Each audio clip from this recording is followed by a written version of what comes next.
Ahora pasemos a las infecciones virales. Tenemos dengue y arbovirosis, hablaremos de fiebre amarilla, Zika y chikungunya, mononucleócido, virus de RNA y DNA de relevancia, algunos influencia, y un COVID con algo de update. ¿Ya? Entonces, para nosotros en dengue, lo común es que la transmisión va a ser por una picadura. En este caso, el agente involucrado va a ser Aedes aegypti. ¿Ya? Entonces, tenemos esa conformación. Aedes aegypti. La pista clínica que vamos a tener, y lo he puesto así, es porque el paciente va a tener una fiebre de menos de 7 días, vamos a tener un dolor retroocular, puede haber mialgias y artralgias. Entonces, la llamada fiebre rompehuesos, ¿no? Entonces, uno, en base a eso, recuerda las características. ¿Frente a qué virus nos estamos enfrentando? Es un virus ARN que tiene principalmente la proteína E, que está encargada de pegarse, de ligarse. Van a haber 4 serotipos. Recuerden que anteriormente ha circulado sobre todo el serotipo asiático-americano. ¿Y cuál era este? Este asiático-americano circuló en el 2011, fue agresivo, tuvo casos de mortalidad y se estaba refiriendo al serotipo 2, DEN2, ¿ya? Si nos dicen, hoy en día están circulando, sí, hay DEN2, también hay DEN3 que circulan, ya los brotes dependen de cada año, y la inmunidad puede ser específica para cada serotipo. Quiere decir que si a mí me da un episodio de DEN por DEN3, ¿no? Puedo hacer un nuevo episodio por un DEN2 y también puedo seguir haciendo un nuevo episodio por DEN4. Entonces, una vez que el virus, en este caso, ingresa, el periodo de incubación va a ser de 3 a 4 días y ya saben que depende en las zonas en verano, en la zona de costa o lluvia, en la zona de selva, para que aumenten con mucho más frecuencia el Aedes aegypti. Entonces, eso es lo que pasa. Muy bien, entonces, ¿por qué se caracteriza y por qué de todos los vectores, ¿no? El Aedes aegypti en particular es importante? Recuerden que hay otros como el Aedes albopictus, sobre todo que están relacionados con otras arbovirosis, por ejemplo en chikungunya, y son tolerantes, en este caso de los albopictus, más al frío. Entonces eso podría explicar por qué el aegypti es el más frecuente, sobre todo en áreas de calor o post lluvia. Entonces, menos eficiente tal vez el albopictus para la transmisión. Es diurno, vuela corto, tiene predilección por atacar al hombre, ya es cercano a la casa, y recuerden que deben buscar todos los lugares donde hay ovoposición, es decir, floreros, en cementerios, que también ahí donde llevan las flores, muchas veces se acumulan ahí y están ahí todos los estadios del vector, ¿no? Están desde las pupas hasta los digamos, más ya desarrollados, las zonas maduras. Y efectivamente uno va, regresa al cementerio y empieza a hacer un cuadro de dengue, ¿no? Y no sabe cómo, dónde me pico, ya listo. Entonces, una vez que ingresa este dengue, miren ustedes que va a darte fiebre, puede llegar hasta 40. Por eso es que se le llama la fiebre quebrantahuesos. En los 3 primeros días, hasta el día 5, usualmente va a ser el periodo donde se desarrolle esta fase febril, ¿no? Esta fase febril es importante porque en la pista clínica yo les dije, perfecto, oye, la fiebre debe durar menos de 7 días. Si es una más de 7 días, leptospira, malaria, deben considerarlo en su diferencial. Entonces la viremia es lo que se ha disparado. En este momento es donde en los 5 primeros días, sobre todo, uno podría hacer la predilección por pedirle un antígeno NS1, ¿no? Que es positivo. Usualmente menos de 5 días, ¿ya? Entonces, en ese momento, el paciente pues ya está con el dolor, el malestar, dolor retroocular, las mialgias, puede empezar la deshidratación. Y como ven ustedes, normalmente todavía no hay una alteración laboratorial. La fase crítica es la siguiente fase en donde se van a presentar estas complicaciones. Entonces, en esta fase crítica es donde vamos a ver la hemoconcentración, es decir, el aumento en el nivel del hematocrito y la plaquetopenia, que podría explicar obviamente el shock y la hemorragia. Entonces acá hay una disfunción, ¿no? Del llenado, en este caso vascular, que puede afectar otros órganos y puede empezar el shock y la hemorragia. De todas las arbovirosis, esta es la que más puede darnos una complicación y justo coincide también cuando la fiebre puede caer. Pregunta, entonces, los criterios de fase crítica usualmente pueden darse entre el tercer, quinto día. Sí, casualmente en esa fase es donde vamos a ver estas complicaciones. Si el paciente se recupera, ¿no? Como ya no hay una fuga de capilares, van a empezar a reabsorberse todos los líquidos, ya viene el periodo de fase de recuperación, donde las plaquetas vuelven a su valor normal y también el hematocrito vuelve a niveles normales. En estas circunstancias, pues el paciente, si es que ha recibido una buena hidratación, un buen escenario, puede ser un grupo B, un grupo C, perfecto, el paciente se recupera y puede ver algunas de las lesiones, en este caso, todavía que pueden quedar remanentes. Hasta esto, habíamos dicho que el diagnóstico es con antígeno NS1 en menos de 5 días. Y si el paciente tiene ya más de 5 días, lo que uno puede hacer es pedirle justamente un ELISA IgM, IgG. Entonces, estos se van a elevar más allá de los 5 días. Para nosotros, eso es formas de diagnóstico. ELISA, antígeno NS1.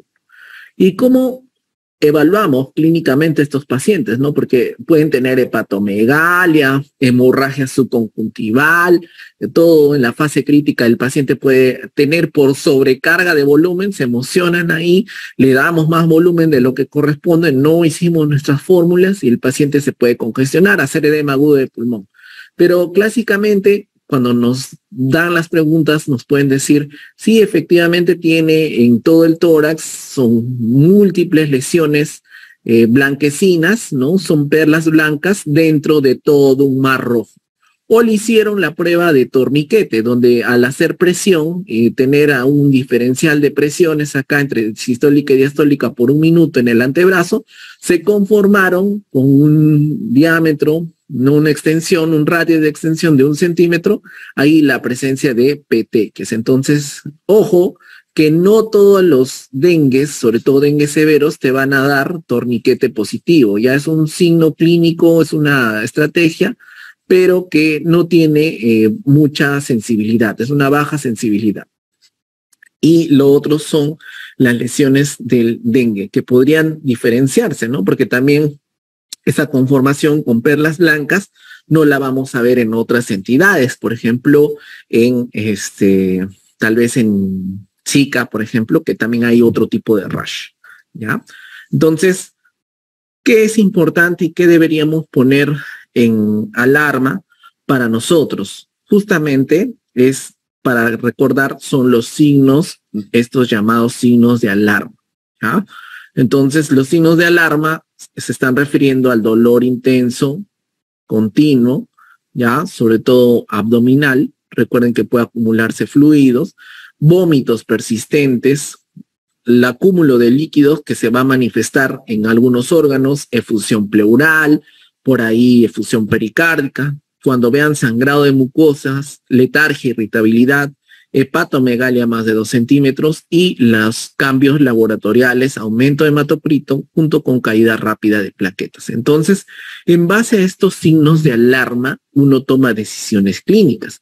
Y cuando ya tiene otros criterios, por ejemplo, el escape severo de fluidos o hemorragia severa de un órgano, el paciente está en shock, ya tiene mucho distrés respiratorio o el daño ya hepático es manifiesto con transaminasas muy altas, más de 1000, o está con alteración del sensorio o a nivel cardíaco, estos pacientes, por ejemplo, pericarditis, pueden hacer las formas de dengue severo. Entonces, en la clasificación, ya saben, es dengue con o sin signos de alarma y dengue severo. Ya no hay el shock por dengue, clasificaciones antiguas no van a entrar para nosotros. Entonces, en base a eso, recuerden que vamos a tener grupos de riesgo para manejo.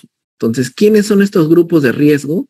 Todos los que van a tener signos de alarma, ya hemos dicho cuáles son los signos de alarma, los pacientes menores de 2 años, mayores de 60 años y gestantes. Quiere decir, doctor, que sí, si ustedes tienen un dengue probable, llegó a su serum, estamos haciendo la evaluación, encontraron alguno de estos signos de alarma, perfecto, eso ya es un grupo de riesgo y hay que buscarle. Si es un paciente que tiene comorbilidad o grupo de riesgo, tiene que ir a observación y hospitalización. No se les ocurra mandar nuevamente caminando a un anciano mayor de 60 años hasta su casa, que está muy lejos, y resulta que desarrolla un dengue severo, ¿no? Posteriormente. Entonces, ojo con estos grupos que son los que deberían tener énfasis igual, mayores de 60 años y gestantes. Si no tiene nada, no está con signos de alarma, dengue sin signos de alarma, no hay comorbilidades,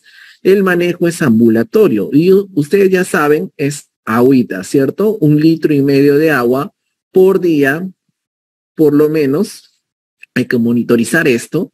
Y el paracetamol tiene dosis específica que puede ser hasta 1 gramo cada 6 horas, ¿no? No pasar los 4 gramos. Específicamente, NOAINES, ya saben que pueden involucrar por fenómenos inmunes, también no aspirina por el riesgo de sangrado posterior, nada de esto, no intramusculares y obviamente no están indicados antibióticos porque estamos en una infección viral. Si el grupo ya es una población que tiene signos de alarma o es una población en riesgo, se hace en una sala de observación general la hospitalización y nosotros iniciamos la hidratación. Solamente para recordar es el cloruro de sodio, que sería una inicial a 10 mililitros por kilo por hora. ¿En cuánto tiempo lo vamos a infundir? En la primera hora. Entonces, uno cuando hace esto y quiere disminuir el volumen, yo les dije que tengan mucho cuidado porque pueden, por el contrario, se emocionan, le damos, no, hay que darle 2 frascos, no, 3, al peso, no sé. Entonces hay que ir vigilando porque la hidratación tiene que ser medida por lo menos en un paciente hospitalizado y estar bajándole pues por hora, ¿no? Porque pueden ser empezaron con 10 y ahora vamos a bajar con 5 a 7 mililitros por kilo en las siguientes 2 a 4 horas, ¿no? Entonces esto remeda las fórmulas de rehidratación de Holiday Seger en pediatría y uno tiene que tener más o menos la pauta. Pero para inicial es con 10 mililitros por kilo por hora, ¿no? Entonces, en estas circunstancias, si yo quiero bajarle el reto de fluido, hay que ver pues clínicamente cómo está, si no está sangrando, si está lúcido, si tienen un laboratorio a buena hora, le pueden hacer un control de hemoglobina, hematocrito, plaquetas y ver si está, oye, ¿cómo está yendo? Sí, está mejorando un poco las plaquetas, perfecto. Entonces podemos ir bajándole un poco el volumen de hidratación. Y el grupo C, como ya habíamos mencionado, el dengue grave, definitivamente va a ir a UCI y la hidratación empieza con cloruro de sodio al 0,9%, 20 mililitros por kilo, pero como está en una fase de choque, le vamos a dar 15 a 30 minutos. Y después podemos ir bajando 10 mililitros por kilo en la siguiente hora y efectivamente luego si está estable pasa a hidratación tal cual se hace en el grupo B. Entonces vamos yendo la bajada de hidratación.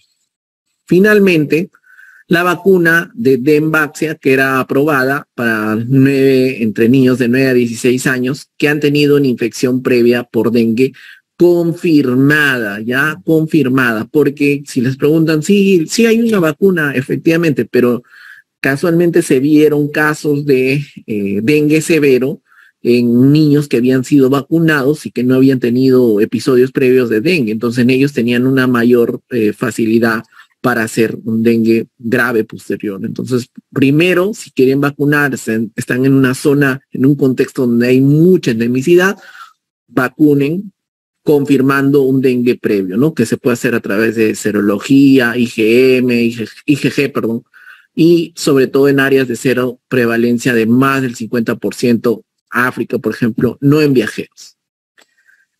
Otra que pueden venir es el índice édico. El índice édico va a ser una fórmula que se representa por el número de viviendas inspeccionadas que son positivas sobre el número total de viviendas que estamos inspeccionando. Hoy en día, usted es serumista, va a ir y va a tener la misión dentro de sus actividades murales de ir a investigar todos los reservorios de agua, ¿no? Entran, buscan los floreros, los tachos, las llantas, y van a empezar a buscar y ven, pues, ¿no? Efectivamente, con la linterna están viendo si es que hay algunas larvas, pupas, o si está el vector ya grande, ¿no? Entonces, en base a eso cuentan y dicen número de viviendas positivas entre el total de número de viviendas inspeccionadas, todo eso por 100. En base a eso les va a dar un porcentaje.